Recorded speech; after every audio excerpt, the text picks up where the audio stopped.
There's a question I've been pondering. Do you believe in fate? If you're a big fan of The Matrix, you might say no. The idea of something preordaining parts of your life before you even make the choice yourself can feel terrifying. If you love Shakespeare, you might try to find the differences between fate and chance. If Macbeth hadn't met the witches, would he have done what they prophesized he would do? Would the choice be made regardless, even if they were not there? Maybe it's like Before Sunrise, where the chance of meeting someone and falling in love is so random and impossible, like specks of dust colliding in infinite space. It's just pure dumb luck. Me, I'm like Forrest Gump. I can't run fast, but in some test somewhere, I'm sure I'd be categorized as a little different from the average Joe. But I see the chance of random events and fate's hand weaving together these possibilities as being, sometimes, one and the same. We are destined for something until we choose. We happen to meet people and realize after a time together that maybe it was meant to be. So when I chose the username Mugen after watching 2 episodes of Samurai Champloo in 2020 just based on the fact that he looked so cool and had a great sounding name, I knew one day I perhaps should finish watching it. And I eventually did, 6 years later. I made a metaphorical coin flip and tails came up. Long before watching Champloo, I knew it was not as massively beloved as its older cousin Bebop, through no fault of its own style of storytelling. Most who watch it are expecting Bebop, which was the culmination of multiple different genres into one, some of which most people have exposure to. For Champloo, there are 2 vital ingredients of aesthetics most may not have much experience in depending on where you grew up and what you were shown. Neither would very much intersect at all until this point: samurai films and hip-hop.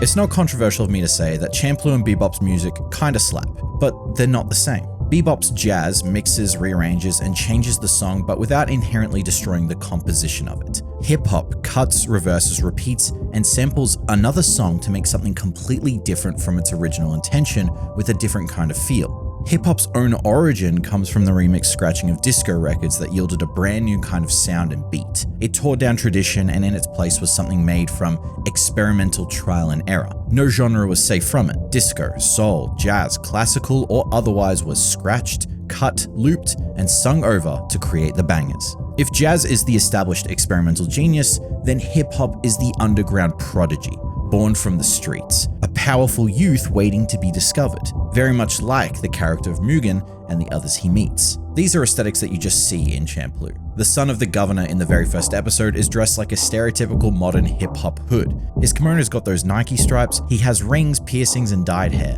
The expression of early 2000s hip-hop transposed over classic samurai imagery lends itself to be more freeing in both the lawlessness of the time period, but also the spirit of our characters. Watanabe and the team are doing exactly what the US did when making the Western hits. They looked at samurai movies and they spun it. Mugen and Jin could be possibly inspired by one or multiple samurai legends from the 50s to the 70s. They both remind me of Kikuchiyo and Kyuzo from Seven Samurai, which I'll keep bringing up until you fuckers fucking watch it. Mugen even has the triangle on the back of his happy, which Kikuchiyo is known as. Jin, being Kyuzo, reflects a more intimate obsession with the martial art of the katana and of course is goated at cutting dudes down the old-fashioned way. An average weeb would watch the show and see a stereotypical character, without realizing both the characters and the story format of condensed, non-main plot-centered episodes is exactly what the samurai genre was known for, a formula the Wild West would imitate, characters walking into places and getting caught in the crossfire, even though this may just be another step in their journey to find something specific, like a dude who smells. Yet in this Nujabes soundtrack-layered riff of cutting mofos in the streets of Edo, having these two on screen and calling them samurai, Champloo asks what that even is. When you think of the word samurai, who or what comes to mind? What character embodies that persona, that way of life, that archetype? What image of the samurai do you see? Is it this one or this one? Maybe this. Even the definitions of a samurai have changed. Similar to a knight, there may be contradictory statements on what their duty is and where their loyalty should lie. Perhaps there have been so many examples of samurai, both historic and fictional, that we are all thinking of a different kind of one when we hear the word. Samurai Champloo never gives us a definitive answer of what a samurai is, but it definitely shows us the process of how the idea of a samurai fundamentally changed. You see, even though Samurai Champloo is not by Watanabe's admission based on historical accuracy, it nevertheless is based in the Edo period of Japan, with creative liberty of mixing the timeline up. Hence, there is a revolver in one episode, an American envoy baseball team, and a beatboxing samurai trio. The beginning of the Edo period started when the Tokugawa clan united all lesser clans and established their dynasty, reigning from 1603 to 1868. This is important to talk about Champloo because the rise and fall of what the samurai was happened here. The result of their reign meant war was not in abundance like the decades before the Tokugawa clan. Large amounts of samurai were always needed. They were like most soldiers, used to fight in battles, and the ones they won made a significant name for them. With no large amounts of wars, rebellions, or lords who could afford them, the wandering samurai was born. The Ronin. With no ties to any lords or families, they walked Japan applying their trade. While dojos for the sword, spear, and many other weaponry were founded by great warriors, the young men who were housed, trained, and taught the way of the samurai were done so in the hope that they may use these skills for noble causes. Yet when we look at the amount of fictional samurai shown in movies, games, and Champloo, their goals are diverse and even clash. Many seek work just to be able to feed themselves regardless of the moral implications. Others hold true to their morality and defend the weak against any foe, even if that foe is an established figure of society, becoming vagabonds of the governments that once held them in such high regard, now seen as any run-of-the-mill peasants if they do not have a name or status to elevate them. Champloo, even though not strictly based in the end years of the Tokugawa's reign, implies the age of the samurai is ending. Even the wandering ronin like Jin are few. The dojos are nearly all gone as their teachings are used for a select few for a select purpose. The final 3 episodes almost declare this with the arrival of Kariya Kagetoki. Still a legendary samurai despite his age, is now only a tool used for the shogunate's bidding. An assassin. His admittance to Jin is that this is the way their kind can live out the rest of their days, serving whatever lord they must to thrive. The skills and teachings of the martial arts are now only useful for those who have the power to enforce any kind of authority. In Jin's eyes, there are no great lords or daimyo to serve who will actually use the power of a samurai justly, or for a cause considered noble. So it is up to the samurai themselves to make that choice in an age where they are fading away. Yet even though the traditional samurai is departing, Mugen represents a new age. When observing Mugen and hearing him speak, you can tell that he does not evoke the typical archetype of a samurai. His motives and causes are not noble. He was not trained to fight with a sword, and his style of doing so is not commonplace or customary. His katana is shorter than average. It resembles a sai with the tilted prongs, and he wears it on his back as opposed to the hip. At the edge of the scabbard lies a hidden dagger which Mugen himself calls his ace in the hole. His swordplay is unorthodox, unpredictable, and incoherent to the average swordsman, which makes Mugen unreadable in a fight. It's all these things that make him not only a strong juxtaposition to Jin, but also to the idea of a samurai. Because of this, Mugen is hip-hop. His moves are dangerous and cool because Watanabe said fuck it, he needs to breakdance. He's a hood, he's from the streets. There is a remarkable and powerful essence to his abilities, but they in no way are what samurai are taught. Mugen, like the Ronin, wander around the country applying their skills. Yet unlike Jin, he is not searching for something meaningful to use them, but instead just to get by.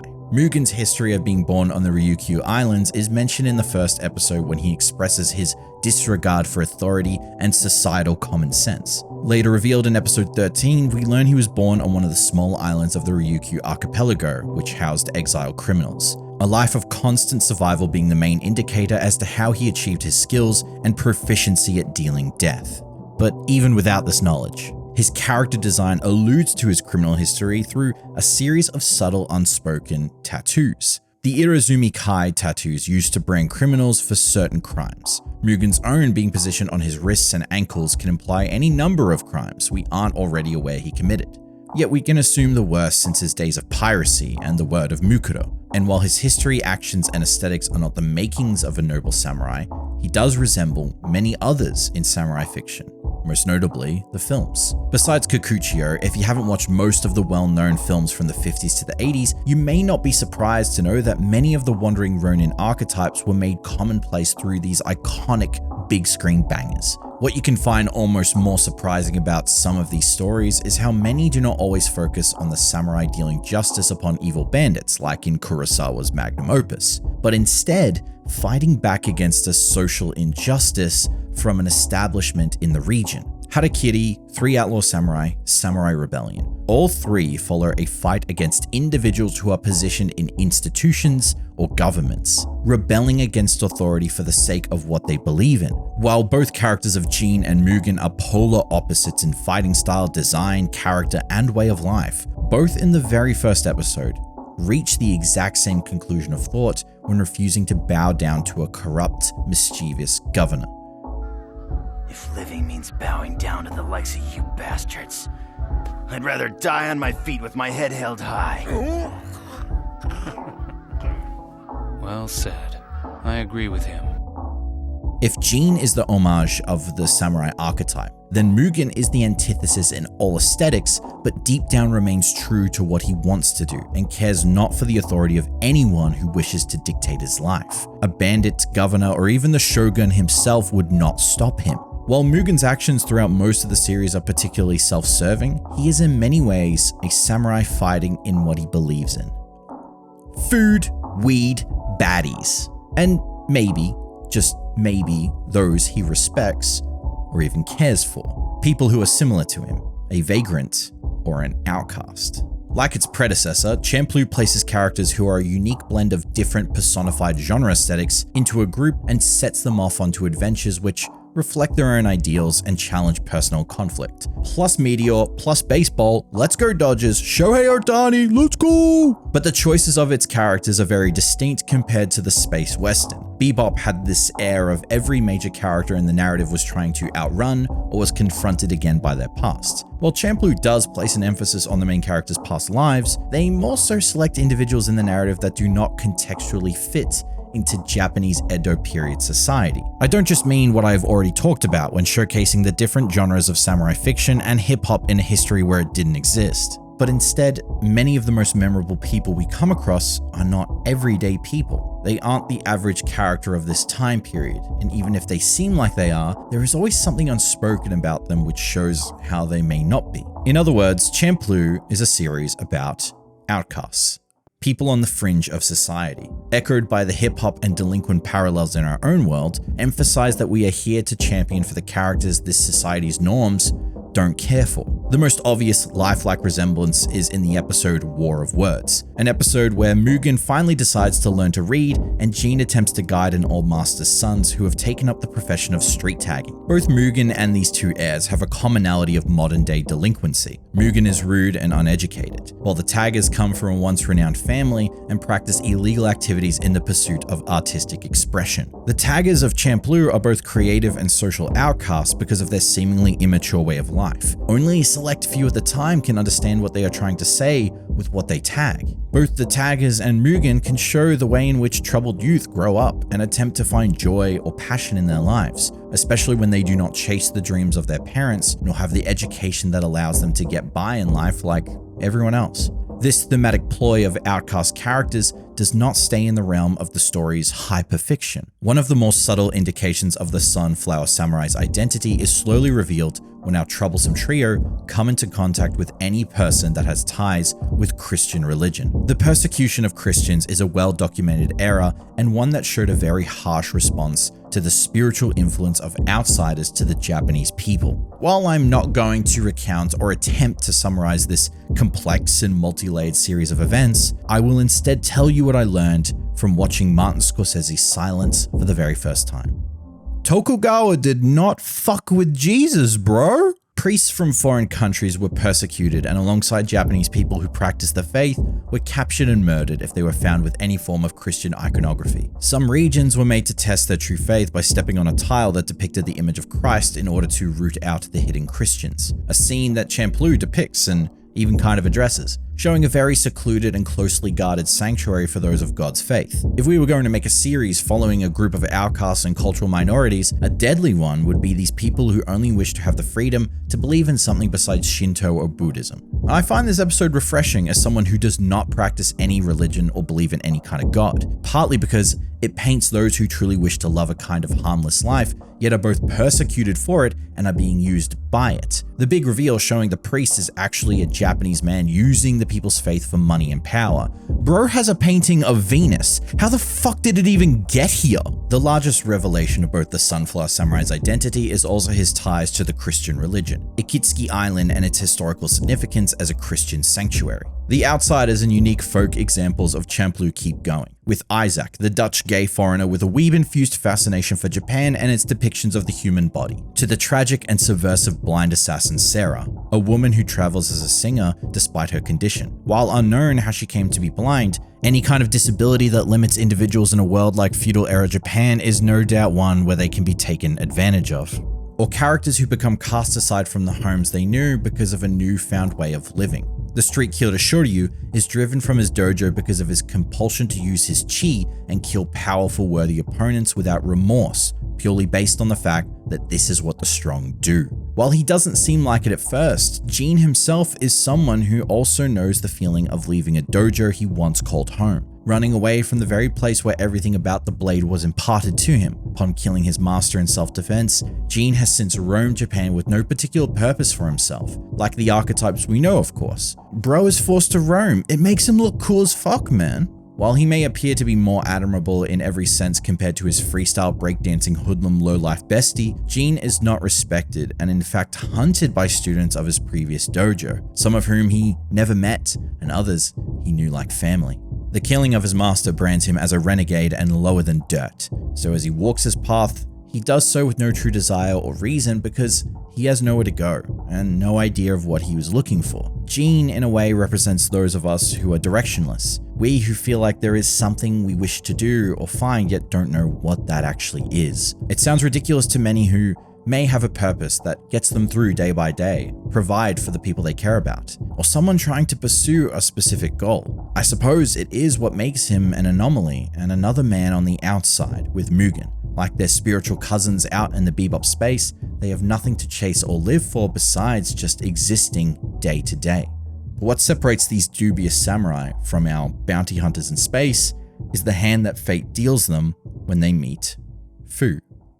Fate is something I see as a much more prominent theme in the Champloo narrative. While drawing upon the original samurai plot structure that the Westerns also adopted from, our characters meet and are embroiled in many misadventures whose greater consequences and outcomes elude their understanding. They meet people who have a larger impact on the context that they will never be privy to. Let me explain. Episode 5, we meet Hishikawa Morinobu, which the series makes a point that the fictional piece he drew of Fu is what inspired Vincent van Gogh to paint sunflowers the way he did. If you don't know who Vincent van Gogh is, why are you watching this on the toilet, bro? You got school tomorrow. No, seriously, if you don't know what Starry Night is, you gotta piss me off. It's the small accidents that happen which in turn influence people who our characters will never truly get to meet and see what became of them. But the series also seems to tether our characters to meet and intersect by also coming across linked individuals.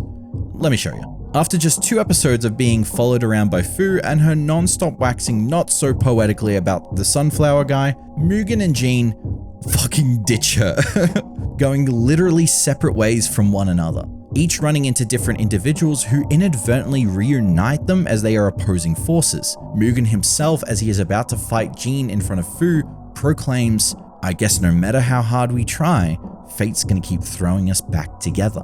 Fate being something that did originally create their meeting. Mugen and Gene walking into the exact same tea house around the exact same time and having confrontations with the governor and son separately. Who could say what caused this to happen? Fate may be the word for it.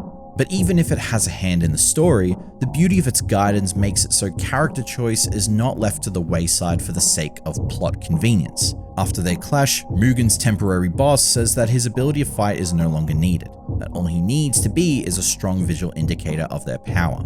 Yet this is not Mugen's nature and how he views the world. Fighting worthy opponents and surviving through battle is all he has known, and his skill to win is what he believes in. Leaving the gambler boss without regret, Mugen walks in the rain and suddenly thinks of Fu, stuck in the courtesan cage.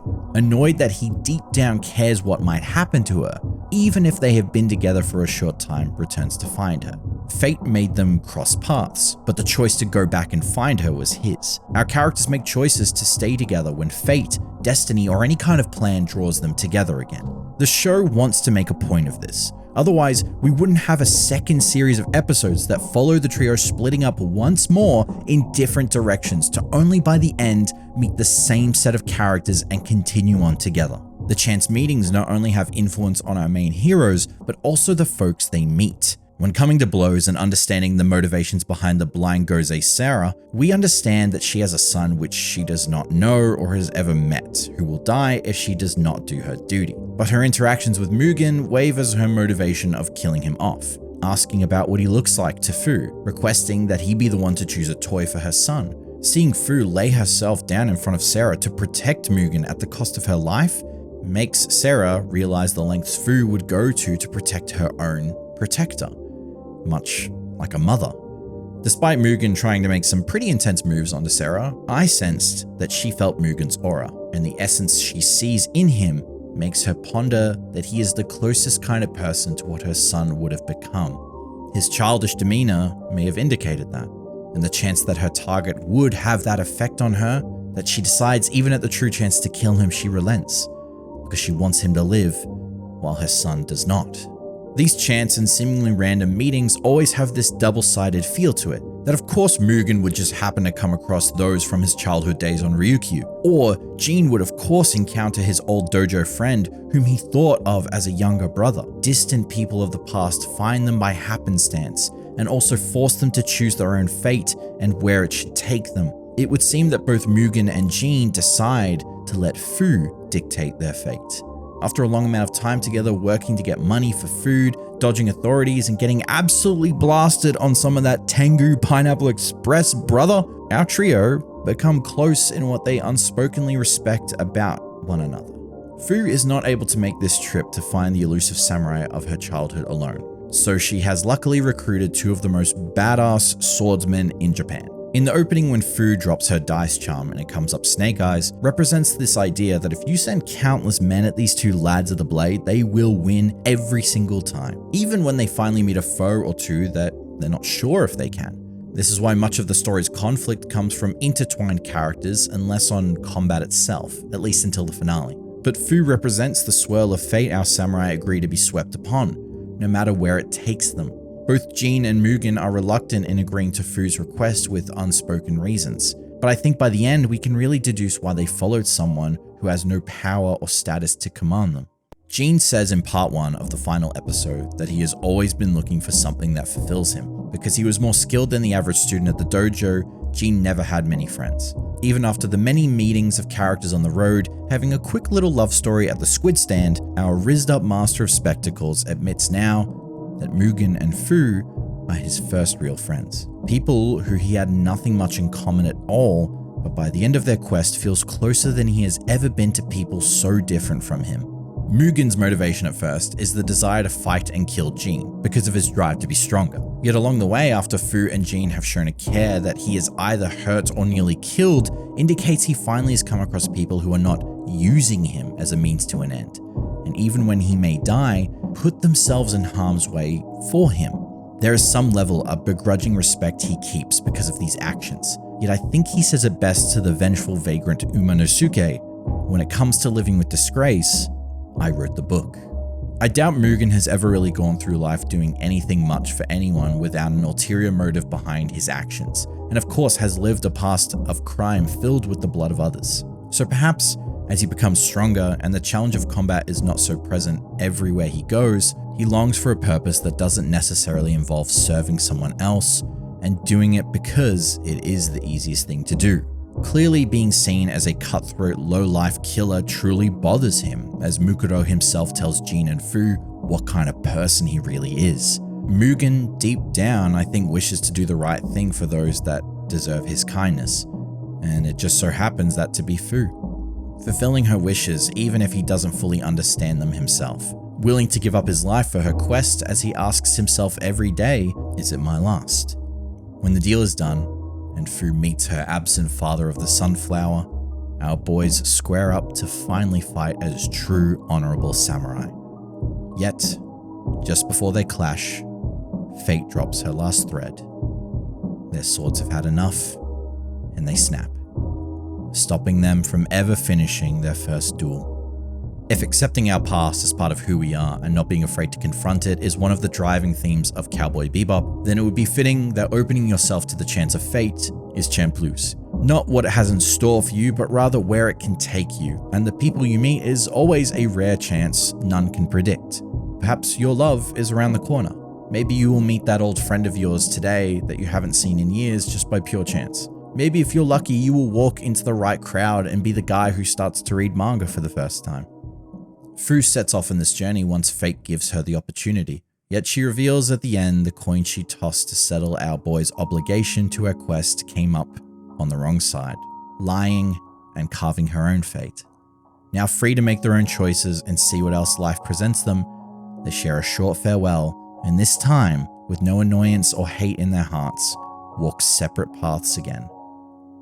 I like to think that Fu, seeing her memories at the end of each episode, are now replaced with the memories she has with Jean and Mugen. Instead, the film flickered stills of her youth and the glimpses of what it was now rests her journey that has shaped them all into someone different, at least until life throws them a new obstacle on their path. In typical Watanabe fashion, our characters are different in the smallest ways possible right now, and perhaps may always be this way because of what has happened in their lives. But who knows? I was so happy that my own personal experiences watching Bebop made such a relatable impression with others, many of you watching, that I decided it's time I finally watched Champloo. And again, like Bebop, I wish I watched it sooner. But maybe I wouldn't have liked it then. Perhaps it was a fate that I watched it at this point in time, when I have seen more of the world, seen more of the films, and listened to more of the music that Champlooed the random misadventures of our samurai trio. There was no coin. I just decided it was time. Well, time for me to go. Later.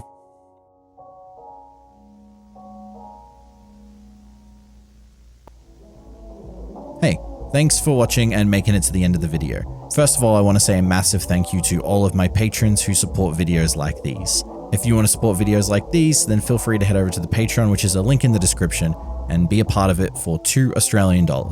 Otherwise, you can join the Discord in the description, where we talk about movies, manga, anime, or just general stuff. Pop by and say hi. I've had this username for as long as I've had this channel, and it's funny that all this time people are saying that you have this username, but I don't see a single Samurai Champloo video, but I finally did it. Otherwise, I appreciate you watching. But that's all from me. My name is Mugen. As always, have a good one.